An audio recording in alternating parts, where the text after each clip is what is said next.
Hello! I want to start this video off by saying this idea was basically fully inspired from Golly O'Malley's 10 stages of video series, but instead focused on a more objective progressional standpoint where it's more about them learning how the class's moveset works and the struggles that go along with it, rather than just how you advance in a skill, experience and or very emotional way. As I just wanted to provide something different rather than a blatant copy of their videos. And now, with that out of the way, let's begin our coil mains journey.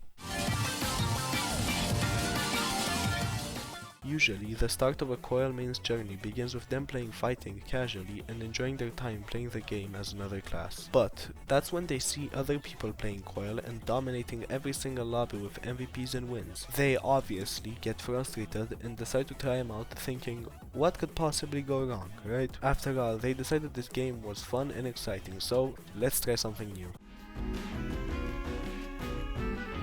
After 15 minutes of getting absolutely atrocious KDA results, our future coil main decides to actually go into training and realizes very quickly just how advanced coil's moveset is and how much multitasking is required to play coil in general. This is the point where most coil mains decide to quit and just switch to a different class. And to be fair, you can't even blame them. But the real ones stay true to this. They try to use different coils during fights, but usually just end up forgetting to switch them at all during a match, and forgetting what half of their abilities do most of the time. Mainly, they're just spamming them randomly and messing up a lot of times. This is where minor frustration might start to kick in after a while. After realizing how hard it is to use coil's moveset, you try searching for a YouTube video and stumble upon a guide on an easy combo to become good at coil with. An easy combo for coil. Okay, let's see. Hello guys, Jesus and fucking welcome Christ, to oh the my Trade Shadow What the Legends. What you're gonna do is press your M2 ability, like this, then press your E, and then switch your speed coil, press your M2 again, then switch your regeneration coil, and press your M2 again. All put together, it should look like this. Hope you understood. Let me do it again for you. Hope you understood. Okay, well that doesn't seem that hard. Oh, oh, fuck. Oh, okay. Playing as coil for more than 10 minutes, you realize he's put under the support category and wonder, what support does he provide then? Well, good thing you asked, little guy. He ends up finally finding out about tethers and how coil is supposed to actually support other fighters. That's interesting. Anyway. And that he's not supposed to fight the whole enemy team alone. Even though you can try, but you know, most of the time they just forget to tether anyone at all and wonder why they have 0 healing at the end of the match. But hey, at least after all this time of playing coil, their KD is positive 15% of the time now.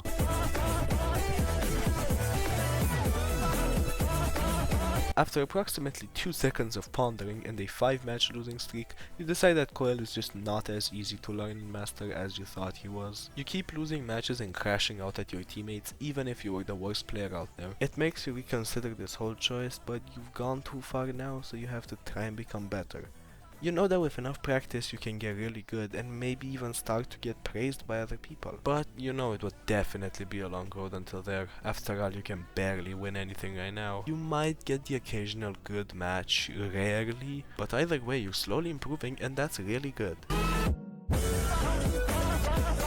You don't really know what made you pick coil as your main. You don't know why you did this to yourself. You don't know how to continue further. It feels like you're doing everything correctly. I mean, you're switching coils, you're tethering your teammates as much as you can, but you just still keep losing. You keep dying. Maybe it's just bad luck. Maybe you're actually good at the game, but everyone else is just way better than you. And maybe that's why you're dying. At this stage, the game just doesn't feel as fun anymore. It just feels like grinding towards something that's way too hard to achieve. This is pretty much the point where mild frustration starts to really kick in. Here you just start convincing yourself that you aren't bad at the game. You go into the training arena every day to practice the same combos, but they still don't manage to do anything in a match. You feel the game start to become more like a chore than an actual game. Regardless, that you've improved far beyond what a beginner could do, even if you still suck at the game. You've come pretty considerably far, and you decide to keep going knowing there's a better future, even if it feels impossible to get to. Maybe even switching classes would make you feel better, but something in your mind just can't bring yourself to switch from coil. You're gonna devote yourself to learning and training this class as much as you can. You go into a match after a day of not playing the game at all, expecting the worst performance of your entire life, but you actually get an MVP. You feel like it's a stroke of luck and a bit of skill, which most of the time is just a stroke of luck, but you find out you can actually now win matches slightly more consistently. Not every time, but definitely way more. Your KDA suddenly becomes acceptable way more. Whenever you enter a fight, it doesn't feel like you're struggling to kill a single person each time. It feels like you finally achieved something and you're finally a decent coil player. Of course you still have a very long way to go before becoming a good coil player, but this will do for now. You're happy. You've gone this far.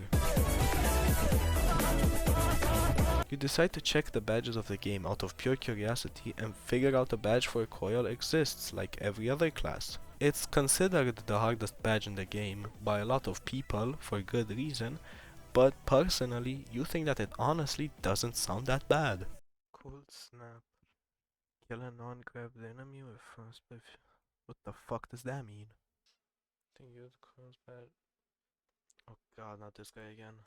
Hey guys, today Jesus fucking Christ. this video is sponsored Dude, by what the Firmora. fuck? Alright guys, so what you're gonna wanna do is get an enemy super low like this, for example 10 HP, and then you're gonna wanna use your finisher, pick up a different enemy, and then slap him onto the person that is really low, and then that kills them. That is how to get Coil's badge. So basically, you have to pick up someone. To be fair, after all the hours and dedication you spent learning coil, you would think this badge was light work, but you would be very, very wrong. Mainly because the creators of this badge were probably on an acid trip when they created it. After a few painful hours of trying to get this badge, you just decide to forget about it for now. After all, you've got bigger things to worry about. You still have to progress as a coil main, and trying to get a badge won't really do anything for that progression. At least not as much as actually going into training and not being focused on a badge for an entire match. You will just have to look forward to getting it another day, and that's honestly okay.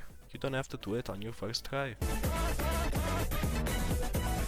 This is realistically the last stage before you try to go to competitive play. Important keyword. Almost as much, if not as much skill as you can with coil in open lobbies so far. You became a good coil main. All the dreadful and painful hours from not knowing how to do almost anything, first truly earned MVP. You're here, at the end of the line for what has been a journey that's been carried on for way too long. One thing you have to achieve before considering yourself a good coil player. You have to get the badge.